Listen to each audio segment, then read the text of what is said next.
Welcome to Olga times. తెలంగాణలో కాంగ్రెస్ ప్రభుత్వం వచ్చి 2 సంవత్సరాలు పూర్తి చేసుకుంది. ఈ సందర్భంగా కాంగ్రెస్ ప్రభుత్వం చేస్తున్న పథకాలపై, అలాగే అభివృద్ధి పనులపై మనం మాట్లాడే ప్రయత్నం చేద్దాం. మేడం సుజాత గారు ఉన్నారు. నమస్కారం మేడం. నమస్తే మా. Yes madam. Global summit event జరిగింది మేడం. ఎంతో అట్టహాసంగా జరిగిందని కాంగ్రెస్ శ్రేణులు అభిప్రాయపడుతున్నారు. అయితే అదే ఈవెంట్ను అసలు అసలు ఈవెంటే కాదు, అది కేవలం గల్లీలో జరిగే ఒక చిన్న ఫంక్షన్లా జరిగిపోయింది. దానికోసం 80 కోట్లు కాంగ్రెస్ ప్రభుత్వం వృధా ఖర్చులు చేసింది. అదొక సినిమా ఈవెంట్ లాగా ఉన్నది అని చెప్పేసి కామెంట్ చేస్తున్నారు మేడం. బీఆర్ఎస్ ముఖ్య నాయకులు చేస్తున్నారు. దీనిపైన మీ కామెంట్ ఏంటి మేడం? ఫస్ట్ ఆఫ్ ఆల్, గల్లీలో జరిగిందా, ఢిల్లీలో జరిగిందా, ప్రపంచంలో జరిగిందా అనే దాని మీద ఓసారి ఆడికి అందరు వచ్చి చూస్తే బాగుండే. మేమైతే అందరికి పంపించినాం కదా ఇన్విటేషన్. అందరికీ, ఆల్ పార్టీస్, ఆల్ పబ్లిక్, అందరికీ ఓపెన్ ఆ ప్రోగ్రామ్. నిన్న భారతదేశంలో ఉన్న అందరు ముఖ్యమంత్రులకు కూడా ఇన్విటేషన్ ఇచ్చినాం. మాకు యాంటీగా ఉన్న కేంద్ర ప్రభుత్వము కాంగ్రెస్ని చూస్తేనే, కాంగ్రెస్ చేసే అభివృద్ధి అయినా, కాంగ్రెస్ అయినా వాళ్ళకి గిట్టదు. అయినా వాళ్ళని కూడా ప్రధానిని కలిసి ఇచ్చినాము, రాష్ట్రపతికి కలిసి ఇన్వైట్ చేసినాము. వాళ్ళ దూతగా ఇక్కడ ఉన్నటువంటి మంత్రి కిషన్ రెడ్డి గారు వచ్చిపోయినరు. ఒకవేళ నిజంగానే మేమేమన్నా తప్పుడు పనులు చేసినా, ఏం చేసినా కిషన్ రెడ్డి కళ్ళతో చూడలేదా? వచ్చిపోయిండా? లేకపోతే అక్కడ ఈవెంట్ కాదా అన్నాడు. సినిమా వాళ్ళని పిలిచినాడు. ఏ సినిమా? ఎవరు వచ్చారు సినిమా వాళ్ళు? ఎంతమంది వచ్చిండ్రు? ఎంతమంది వచ్చిర్రు? ఏమన్నా సెలబ్రిటీలు వచ్చి ఆడ కూర్చొని ఏమన్నా షో చేసిండ్రా? నిజంగా వాళ్ళకి తెలియదేమో ఎడి సన్యాసులకి. వాళ్ళకి అన్నిటికన్నా బాధ ఏంటంటే, మేము మా హయాంలో ఇవి చేయలేకపోయినాము.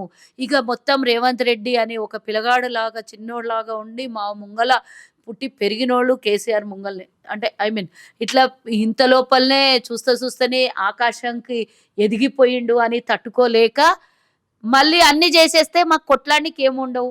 పూర్తిగా మా ఉనికే పోతుంది. రేపొద్దున మాకు అడిగేటోళ్ళే దిక్కుండరు. ఇప్పటికే పోయింది. ఇక మేము అనుకునే కాదు, ప్రజలు అనుకునే చేస్తున్నారు వీళ్ళన్నీ. కాబట్టి ఒక దిక్కు ఉపాధి, ఒక దిక్కు విద్య, ఒక దిక్కు సంక్షేమ ఫలాలు, ఒక దిక్కు విదేశీ పెట్టుబడులు, ఐటీ సంస్థల నిర్మాణం, ఇటు గ్రీన్ కారిడార్, అక్కడ స్పోర్ట్స్ యూనివర్సిటీ, ఇక్కడ హెల్త్ గురించి హాస్పిటల్లో రెనోవేషన్, కొత్త కట్టడాలు, అక్కడ కొత్త ఎయిర్పోర్ట్లు, 4 జిల్లాలలో కొత్త ఎయిర్పోర్ట్లు. ఈరోజు ఉస్మానియా యూనివర్సిటీ పోయేసి వచ్చి గతంలో ఏ గట్స్ ఉన్నోడు, ఏ ముఖ్యమంత్రి కూడా కాలు పెట్టనటువంటి ఆ ఉస్మానియా యూనివర్సిటీలో ఈరోజు మా ముఖ్యమంత్రి 2 సంవత్సరాలలో వితిన్ ద మంత్స్ లో 2సారి కాలు పెట్టిండు. ఇవన్నీ వాళ్ళకి తట్టుకోలేకపోతున్నారు, ఇవన్నీ వాళ్ళకు జీర్ణించుకోలేకపోతున్నారు. కాబట్టి తుస్సుమన్నదా, బుస్సుమన్నదా, ఏమన్నదో అందరికీ తెలుసు. అది నిన్న జరిగిన సమ్మిట్ రాష్ట్రమే కాదు, ప్రపంచ దేశాలు మాట్లాడుకుంటున్నాయి, ప్రపంచ దేశాలు కొనియాడినాయి. ఎంతో మంది విదేశీయులు ఆన్లైన్లో వాళ్ళ మెసేజ్ని పంపించిండ్రు. అంతేకాకుండా ఈరోజు మనము భారతదేశ పౌరులందరూ అమెరికాలో ఉద్యోగాలు అతలాకుతలమై అల్లాడుతున్నారు. ప్రధాని మోదీ దాన్ని కనీసం నివారించలేకపోతున్నాడు. అయినా కానీ ఈరోజు ట్రంప్ టీం వచ్చి 1,00,000 కోట్లు ఇన్వెస్ట్ చేస్తాము, మాకు ఇక్కడ మీరు సహకరించండి అని వాళ్ళు వచ్చి అడిగిపోయినారు ఇక్కడ. అంటే 1,00,000 కోట్లు ఒక ట్రంప్ అనేవాడు దేశానికి ప్రధానమంత్రి, ప్రపంచంలో ఒక అగ్రగామి అయినటువంటి అమెరికా ఒక టీం వచ్చి ఇక్కడ మాట్లాడి ఆన్ ద రికార్డ్ మాట్లాడిపోయి 1,00,000 కోట్ల ఎంఓయూలు చేసుకొని పోతే ఈరోజు నీకు తుస్సుమనిపించిందా? నీకు దమ్ము లేదు? 10 ఏళ్ళు మీరు అధికారంలో ఉండి ఏ పార్టీ తెచ్చిండ్రు చెప్పండి? విదేశీ పెట్టుబడులు కానీ ఇంకా ఇతరత్ర అంటే పెద్ద పెద్ద సంస్థల నుంచి పెట్టుబడులు ఏం తీసుకొని వచ్చారు? ఒక దిక్కు ఆనంద్ మహేంద్ర, ఒక దిక్కు ట్రంప్ టీం ఒక దిక్కు కూర్చొని ఉండి, రేవంత్ రెడ్డి గారు ముఖ్యమంత్రి గారు ఉండి ఆ కార్యక్రమానికి వన్నె తెచ్చినటువంటి ఎంతో మంది పారిశ్రామికవేత్తలు, పెద్ద పెద్ద పెట్టుబడిదారులు వచ్చి ఎంఓయూలకి లైన్ కట్టిరు. అక్కడ లోపల సీఎం గారు, దుద్దిళ్ళ శ్రీధర్ బాబు గారు, ఒక దిక్కు డిప్యూటీ సీఎం గారు, 4 కూర్చొని ఎంఓయూలు చేసుకున్నారు. 5 లక్షల కోట్ల పెట్టుబడుల మీద ఎంఓయూలు జరిగినాయి. అలాంటిది ఈరోజు మీరు ఇష్టం వచ్చినట్ల 5 లక్షల కోట్ల పెట్టుబడులు అంటే ఏమనుకుంటారు? వీళ్ళ తరం కాలేదు. వాళ్ళు ఏమనుకుంటారు అంటే 8 లక్షల కోట్ల అప్పు చేయడం ఎంత ఈజీ అయిందో పెట్టుబడులు కూడా అంత ఈజీగా వస్తాయి అనుకున్నారు. కానీ వీళ్ళ మొక్కలకి దేశ విదేశాలు తిరిగొచ్చిన బాపతే గాని ఏమైనా పెట్టుబడులు తెచ్చిండ్రా? ఏడనన్నా ఈ అభివృద్ధి చేసిండ్రా? మేము ఉద్యోగం కోసం ఆలోచిస్తున్నాం. ఉద్యోగాలు నిరుద్యోగ యువత ఉండొద్దు. ఇటు ప్రైవేట్ వ్యవస్థ అయినా సరే, అటు ప్రభుత్వ వ్యవస్థ అయినా సరే చదువుకున్న వాళ్ళు ఖాళీగా ఉండొద్దు. చదువు ప్రధానము.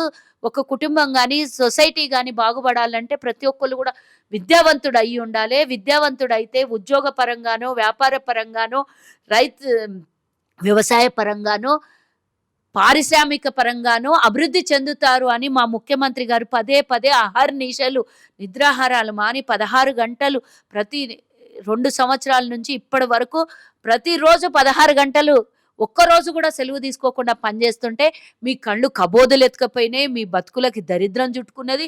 మీ కుటుంబంలో రకరకాల చీలికలు వచ్చినాయి.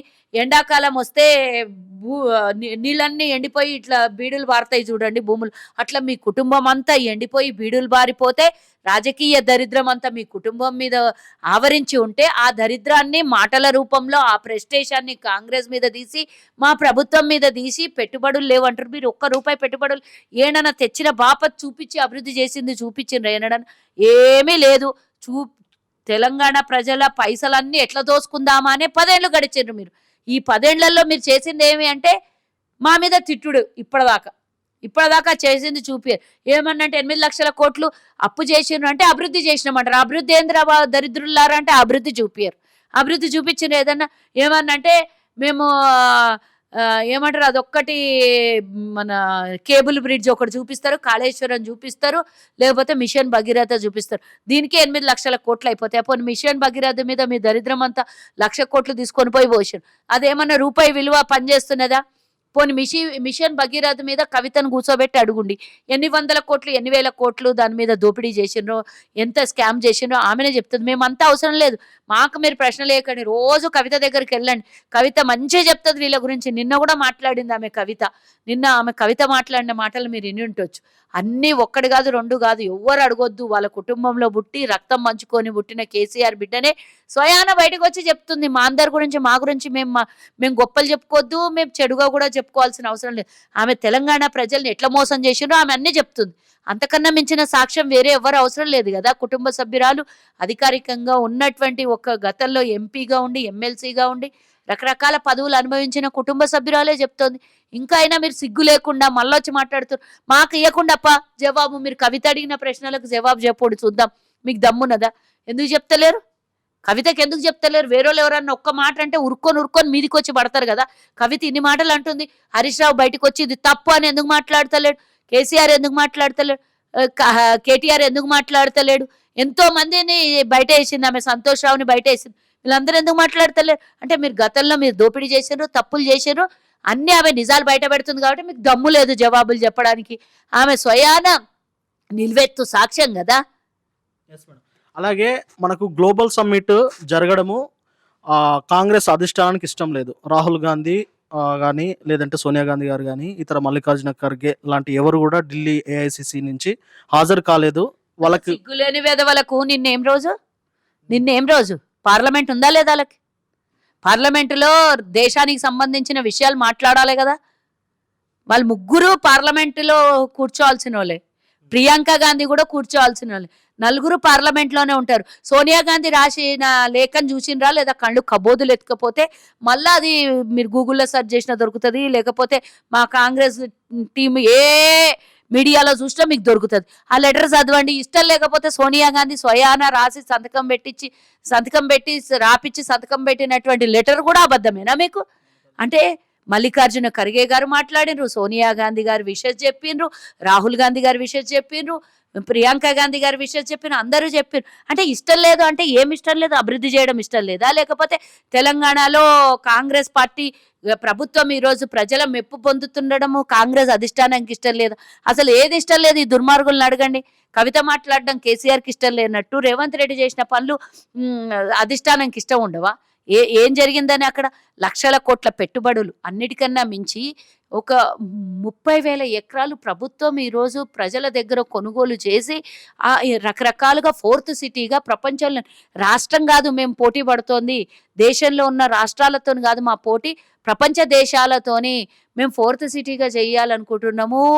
అక్కడ ఎన్ని రకాలు తీసుకొని రావాలే, కొత్తగా టెక్నాలజీని పెంచి తీసుకొని రావాలని నిన్న అక్కడ ఎగ్జిబిషన్‌లో వచ్చి చూషినా తెలుస్తుండే.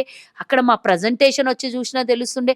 ఎక్కడన్నా చిన్నగా అక్కడ కమర్షియల్‌గా గానీ, ఎక్కడన్నా అక్కడ పొలిటికల్ అవతల పార్టీల మీద, ఇంకొకళ్ళ మీద రివెంజ్ తీర్చుకునే మాటలు గానీ ఎక్కడనన్నా ఉండేనా అక్కడ? ఓన్లీ పెట్టుబడులు, రాష్ట్ర ప్రజలు ఎట్లా బాగుపడాలి, రాష్ట్రం ప్రపంచ దేశాలలో అగ్రగామిగా ఎట్లా నిలబడాలని చూపించినటువంటి ప్రతి ఒక్కటి అది. దాన్ని పక్కన పెట్టేసి మాకు అవకాశం లేదింకా ఫ్యూచర్‌లో. ఇంగ ఇవన్నీ ఇట్లా చేసుకుంటూ పోతే మేము పూర్తిగా మా ఉనికినే కోల్పోతాం గదా! పుస్కుమని రేపొద్దున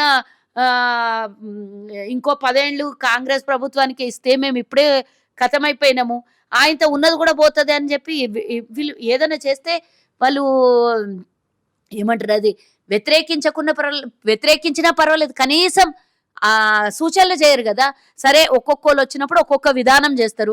కేసీఆర్ వచ్చి రైతు బంధు తీసుకొనొచ్చిండు. మేము దాన్ని ఆపినామా? ఇంకో 2000 ఎక్కిచ్చి దాన్ని ఇస్తనే ఉన్నాం గదా! ఆయన రైతు బంధు తెచ్చిండు.